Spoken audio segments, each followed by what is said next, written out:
Hello, my name is Randy Bush. Welcome to this mini podcast that we're offering through Woods Memorial Presbyterian Church called Into the Words. This is probably number 7 or 8 we've done in this series. Even I've lost count. If you haven't seen all of them, I invite you to go to the church's website at woodschurch.org. And on the main page there's a listing of the current podcasts. And if you click right below it, you can find all the previous ones that we've done. These have come out about once a week. So we're grateful for you spending some time as we just simply have conversations around literature and faith. I bounce back and forth between some fiction books and nonfiction, and even occasionally with poetry. And today I'm going to move into the area of science fiction. We're looking at a book by Ray Bradbury called The Illustrated Man. Science fiction actually is a very fertile field when it comes to people of faith. In that science fiction, by definition, takes an idea and then expands it and explores it and helps us to ponder the ways the world might be if certain variables have been changed, for good or for ill. Science fiction has long been a part of the American literary scene and vocabulary, but it also has a longer history going back to other writers. C.S. Lewis himself, a famous person of faith that also wrote a series of science fiction novels. More recently, Octavia Butler, an African-American fiction writer, has explored themes of faith and what they might mean in a dystopian American future. Well, Ray Bradbury, along with Isaac Asimov, other writers of that generation, perhaps gave us the first entree into both science fiction and thoughtful, philosophical, and in some ways faithful topics. Bradbury was born in 1920. He died in 2012. He received a Pulitzer Prize in 2007, more for his whole career. He started writing in the 30s and 40s, short stories and occasional pieces. He produced a couple novels, but in the 50s and 60s became very well known, particularly for his work in the genre of science fiction. Best known perhaps for his book, The Martian Chronicles, but also very well known for Fahrenheit 451, which explored the reality of a time of censorship, and Fahrenheit 451 refers to the temperature at which book paper burns. Illustrated Man comes from around that same period. It was written after The Martian Chronicles. It came out about 1951 or 52. When I recently reread it, I was struck once more that some of Bradbury's writing can be quite dark. His style can move into almost a horror as well as an exploration of space travel and science fiction. But through it all, Bradbury has this deep nostalgia for a simpler, more open, connected style of life that he remembers from growing up as a child. But he's also willing to add into his stories a significant amount of social commentary, criticism about things that are pushing us away from living together as healthy people. So anyway, when I reread the book, I remembered there were 2 stories that struck me the first time I read them and that stayed with me over the years.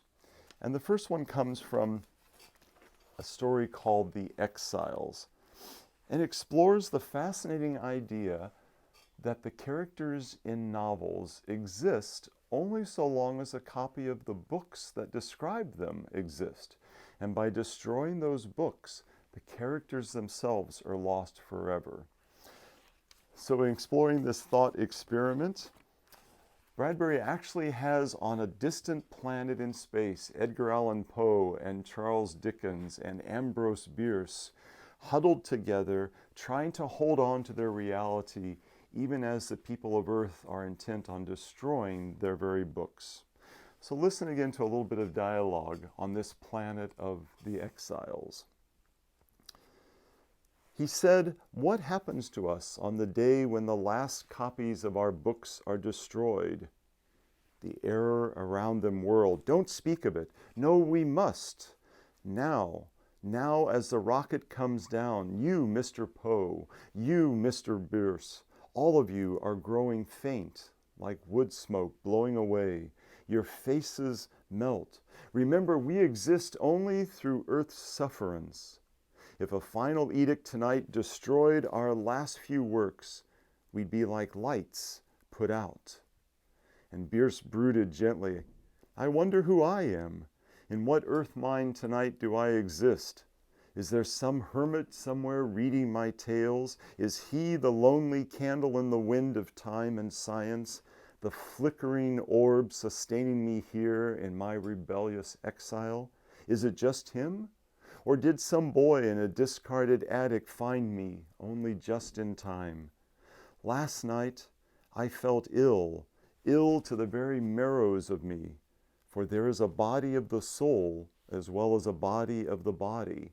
And my soul body ached in all of its glowing parts. And last night I felt myself as a candle guttering. When suddenly I sprang up, I was given new light, as if some child sneezing with dust in some yellow attic on earth once more found a worn, time-specked copy of me. And so I'm given a short respite. But then Bierce did not continue. He fell forward with a sigh, and as he lay upon the ground, he had time to say only, how interesting. And then as they all watched horrified, his body burned into blue dust and charred bone, the ashes of which fled through the air in black tatters. Bierce! Bierce! He's gone. His last book gone. Someone on earth just burned it. Well, God rest him. Nothing of him is left now, for what are we but books? And when those are gone, nothing's to be seen. The overtones of how stories give us life resonate a lot with our faith stories, and how those narratives give us life, and yet how much would be lost if they were lost.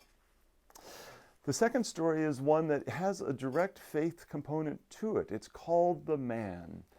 It's a fascinating thought experiment, a short story, imagining that a space traveler lands on a planet just shortly after the time and the appearance of Jesus Christ. Initially, the captain is quite skeptic that this is even possible. And yet, when it becomes clear to him that Christ has visited this planet, he becomes fixated on now traveling to other lands to chase him, to finally see him face to face. And so this is the end of the short story, The Man, talking about this captain's quest to find Jesus. The captain's eyes were on the sky. Are you sure you won't come with me then?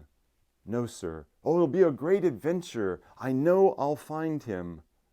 You're quite set on it now, aren't you? Asked Martin. The captain's face quivered, his eyes closed. Yes. Well, then there's one thing I'd like to know. Sir, when you find him, if you find him, what will you ask of him? Why, the captain faltered, opening his eyes. He puzzled a moment, and then broke into a strange smile. Why, I'll ask him for a little peace and quiet. It's been a long time, a long, long time since I relaxed. Did you ever just try, Captain? I don't understand. Never mind.